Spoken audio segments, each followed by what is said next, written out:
नमस्कार दोस्तों, आज के हमारे इस वीडियो में हम आपके लिए परिवर्तिनी एकादशी की व्रत कथा लेकर आए हैं। एक समय युधिष्ठिर महाराज भगवान श्री कृष्ण से कहने लगे, हे भगवान, भाद्रपद शुक्ल एकादशी का क्या नाम है, इसकी क्या विधि है तथा इसका महत्व कृपा करके मुझे कहिए। तब भगवान श्री कृष्ण बोले, हे धर्मराज, पूर्ण स्वर्ग और मोक्ष को देने वाली तथा सभी पापों का नाश करने वाली यह उत्तम भाद्रपद मास की शुक्ल पक्ष की एकादशी है, जिसे जल झूलनी एकादशी, परिवर्तिनी एकादशी या वामन एकादशी के नाम से जाना जाता है। अब मैं आपको इस वामन एकादशी की व्रत कथा सुनाता हूँ, ध्यान पूर्वक सुनिए। एक समय भक्त प्रहलाद के पौत्र तथा विरोचन के पुत्र राजा बलि दैत्यों के राजा थे, जिन्होंने अपने पराक्रम से तीनों लोकों पर आधिपत्य कर लिया था। हालांकि उनमें अपने दादा के समान दानवीरता के भी गुण थे, लेकिन असुर कुल से होने के कारण उनमें अहंकार बहुत था।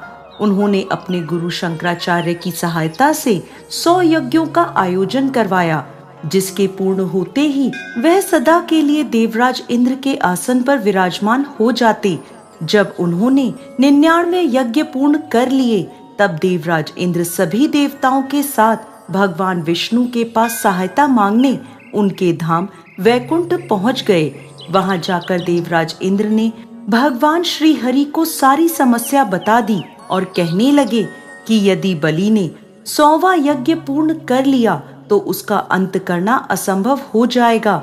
इसलिए धर्म की रक्षा के लिए आपका धरती पर अवतार लेना अति आवश्यक है। तब भगवान श्री हरि विष्णु ने स्थिति की गंभीरता को समझते हुए पृथ्वी पर अवतार लेने का निश्चय किया। जब राजा बलि अपने गुरु शंकराचार्य के साथ 100वें यज्ञ का आयोजन करने जा रहा था, तभी वहां भगवान विष्णु एक छोटे कद वाले ब्राह्मण के रूप में अवतार लेकर आए तथा दान मांगने की इच्छा प्रकट करने लगे। राजा बलि अपनी दानवीरता के लिए प्रसिद्ध थे, इसलिए उन्होंने यज्ञ शुरू करने से पहले उस बटुक ब्राह्मण को दान देने का निश्चय किया। वामन अवतार में आए भगवान श्री हरि ने कुछ भी मांगने से पहले बलि से संकल्प लेने को कहा कि वह जो भी मांगेंगे उन्हें देना ही होगा। राजा बलि को अपनी धन संपत्ति तथा शौर्य पर अहंकार था। इसी मद में वह संकल्प लेने लगे। उसी समय उनके गुरु शुक्राचार्य ने वामन अवतार में आए श्री हरि को पहचान लिया और बलि को चेतावनी देने लगे कि वह संकल्प ना लें तथा यज्ञ की शुरुआत करें। किंतु राजा बलि अपने अहंकार में चूर था। अपनी दानवीरता से वह पीछे नहीं हटना चाहता था। उन्होंने अपने गुरु से कहा कि वह अपने द्वार पर आए किसी भी ब्राह्मण को खाली हाथ नहीं भेज सकते। तीनों लोकों के स्वामी भगवान विष्णु उनके द्वार पर एक याचक के रूप में आए हैं, तो वह कैसे मना कर सकता है। ऐसा कहकर राजा बलि ने संकल्प ले लिया। संकल्प लेने के बाद उन्होंने ब्राह्मण से अपने लिए कुछ मांगने को कहा। तब वामन अवतार में भगवान श्री हरि ने अपने लिए 3 पग धरती मांगी, जिसे राजा बलि ने स्वीकार कर लिया। बलि के स्वीकार करते ही भगवान विष्णु के वामन अवतार ने अपना रूप अत्यधिक विशाल कर लिया तथा संपूर्ण ब्रह्मांड में फैल गए। वामन रूप में श्री हरि ने अपने एक पैर से संपूर्ण पृथ्वी को नाप दिया तथा दूसरे पैर से स्वर्ग लोक को नाप दिया। अब तीसरा पग रखने के लिए कोई जगह शेष नहीं बची थी, क्योंकि वह राजा बलि की संपूर्ण भूमि इत्यादि ले चुके थे। इसलिए उन्होंने राजा बलि से पूछा, अब तुम अपना वचन कैसे पूरा करोगे। यह सुनकर राजा बलि का अहंकार चूर चूर हो गया तथा उन्होंने तीसरा पग रखने के लिए अपना मस्तक आगे कर दिया।